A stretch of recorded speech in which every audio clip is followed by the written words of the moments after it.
Salut, sois béni. Alors aujourd'hui, je veux te partager quelque chose de magnifique. Vraiment là, peut-être tu as déjà vu dans le titre. Et oui, et c'est une question que tout le monde se pose. Et pourquoi est-ce que je suis toujours fatigué? Pourquoi est-ce que je suis fatigué? Combien de fois vous avez entendu quelqu'un dire je suis fatigué? Ou peut-être toi-même tu l'as déjà dit. Je suis fatigué pour prier, pour lire la Bible, aller à l'église, servir Dieu, même fatigué pour commencer les projets que Dieu a mis dans mon cœur. Constamment, il y a cette fatigue qui sort de ta bouche, où au final, tu termines fatigué. Mais pourtant, lorsqu'il s'agit d'aller au travail, gagner de l'argent ou faire ce qui nous intéresse, là, on trouve toujours le temps. Bizarre, non? Je tiens à préciser une chose très importante. Dès le début, je vous le dis, ce n'est pas forcément tout spirituel, mais la fatigue, ça peut être une fatigue chronique, une maladie, stress, anxiété, manque de sommeil. Il y a des situations qui doivent vraiment être prises en main. Mais une fois que ces causes sont écartées, nous devons nous rappeler que la Bible nous enseigne que nous ne sommes pas simplement des êtres naturels, mais aussi nous sommes des êtres spirituels. Alors il existe un combat spirituel que nous ne voyons pas toujours.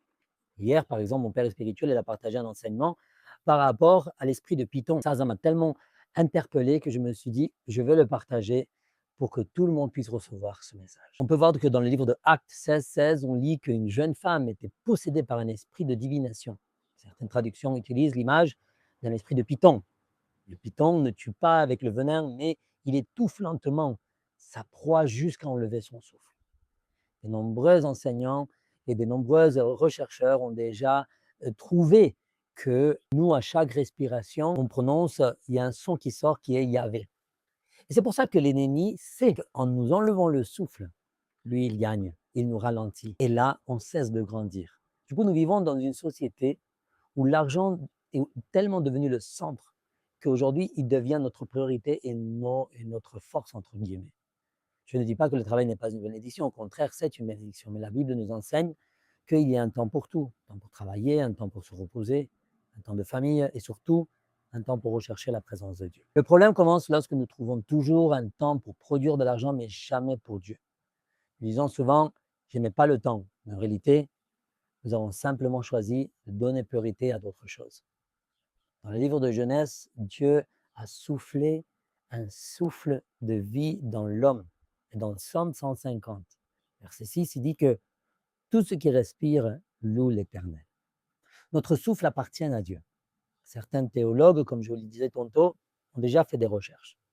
Et ces recherches sont valables. Parce qu'aujourd'hui, on voit que l'ennemi, aujourd'hui, t'étouffe, il t'enlève cette respiration, tu es constamment fatigué, tu ne comprends pas la fatigue, et ben, ce n'est pas naturel, ben, c'est spirituel. C'est pour ça que j'attire ton attention. C'est pour ça que l'objectif de l'ennemi aujourd'hui, c'est d'éteindre notre adoration et de nous éloigner peu à peu de la présence de Dieu et nous refroidir notre vie spirituelle. Si ces derniers temps, tu ressens une fatigue que tu ne parviens pas à expliquer, prends soin de ta santé, mais examine aussi ta vie spirituelle. Pose-toi ces questions. Quand est-ce que j'ai un temps important avec Dieu? Quand est-ce que j'ai eu un moment dans sa présence? Quelle était la dernière fois que j'ai prié, j'ai lu sa parole? J'ai pris un temps pour lui. Aujourd'hui, si tu passes par ces situations, je déclare au nom de Jésus que Dieu renouvelle tes forces. Et je brise tout esprit d'oppression. Et au nom de Jésus, je déclare que le Saint-Esprit te donne de nouvelles forces. Alors si ce message a touché ton cœur, laisse-nous un commentaire, partage cette vidéo et abonne-toi à notre page One Word. Et si tu as besoin de prière, écris-nous. Ce sera un privilège de prier pour toi. Que Dieu te bénisse et passe une semaine remplie de bénédictions. Sois béni.